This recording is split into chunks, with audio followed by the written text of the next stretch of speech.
Hello squirrels and welcome to PPM6 TV.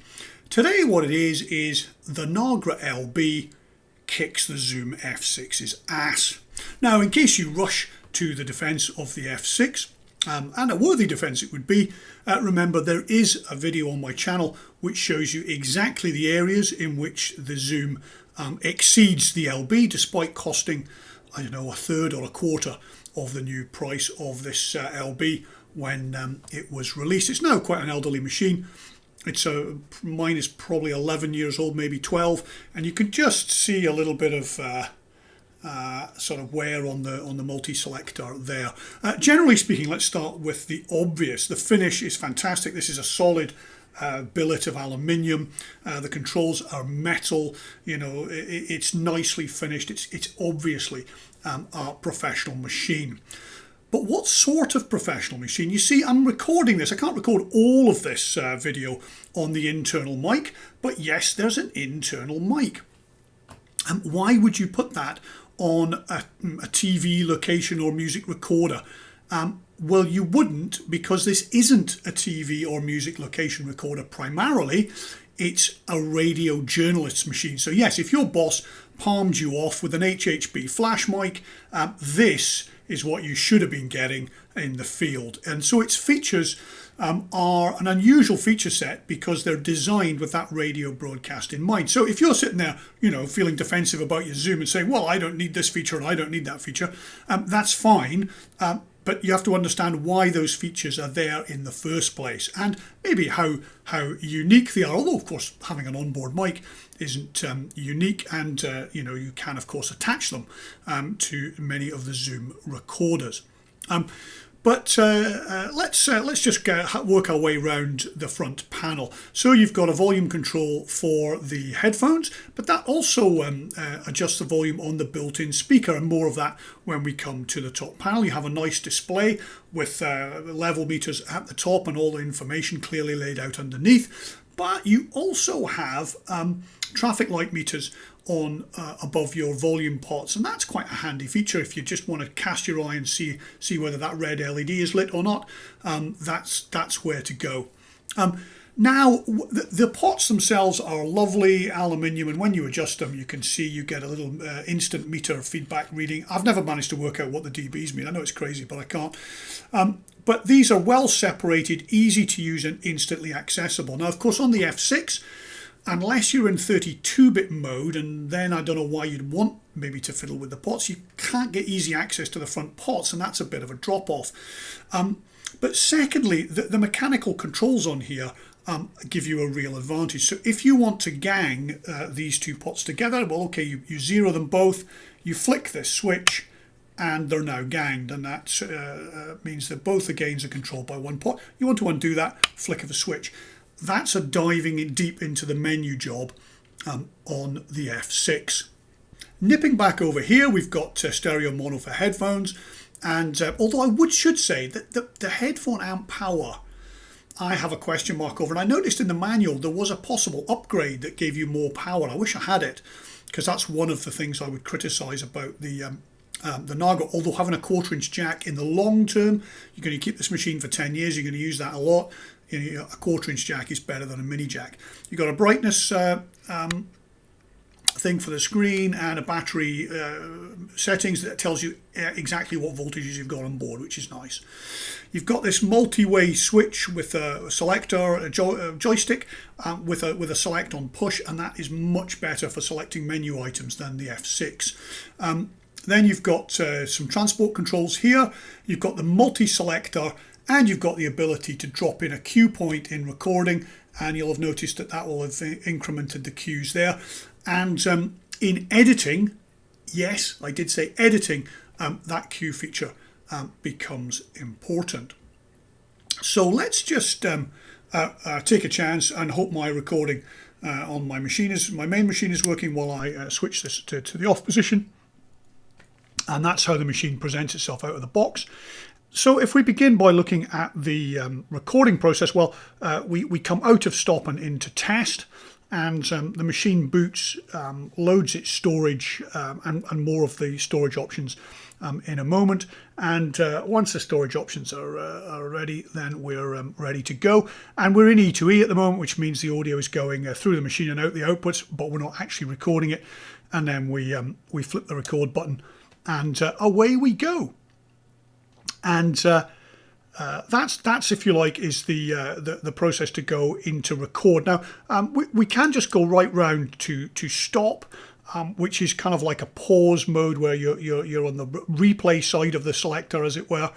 And if we want to play from here, then we drop the machine into playback, and hey presto, away we go. Now, there is a speaker built in. That's another radio feature, which is switched off at the moment to stop it howling because I'm using the internal mic, but that would be available to us if we wanted, say, to do a listen in the hotel room or whatever, without bothering putting on headphones. And when we go from play into stop, then it is pause, and you can see the pause icon there. So what are we recording on? Let's have a think about record media. And for this we have to visit both sides of the machines, but at the moment we just see here on that little icon there that we are recording to a card, and that's the compact flash card, which is on this side of the machine. So we'll have a look at that now.